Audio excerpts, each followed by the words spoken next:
ঝরা পাতার দৃশ্য তোলার জন্যই দাঁড়ালাম।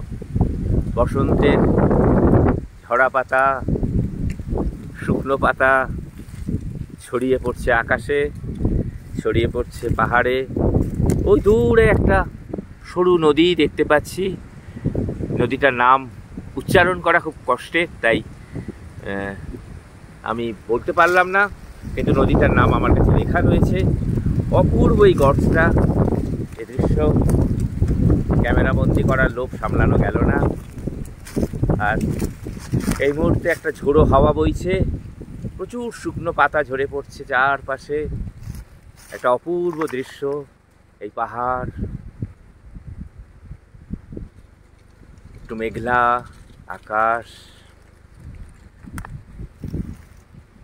এই নিসর্গ কোনো তুলনা হয় না। এই আবার একটু রোদের ঝিলিক দেখা গেল।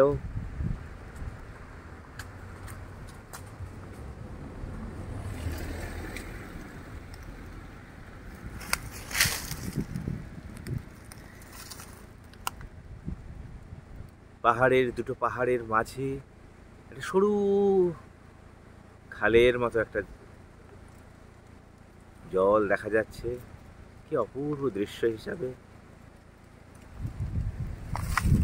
আবার একটা সনসন করে হাওয়া বইছে।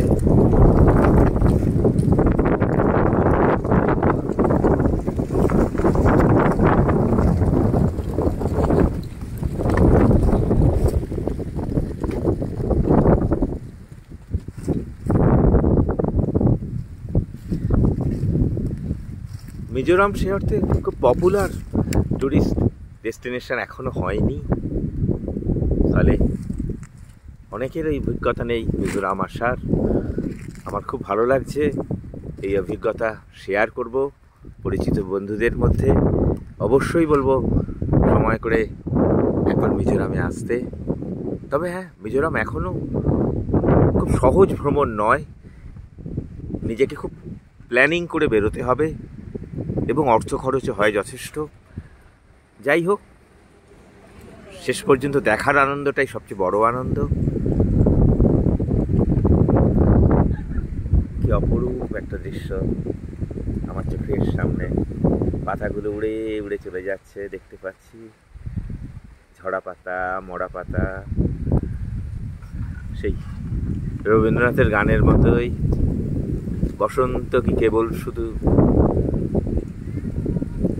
ঝরা ফুলের মেলারে, দেখিস নাকি ঝরা পাতা মরা পাতার খেলারে।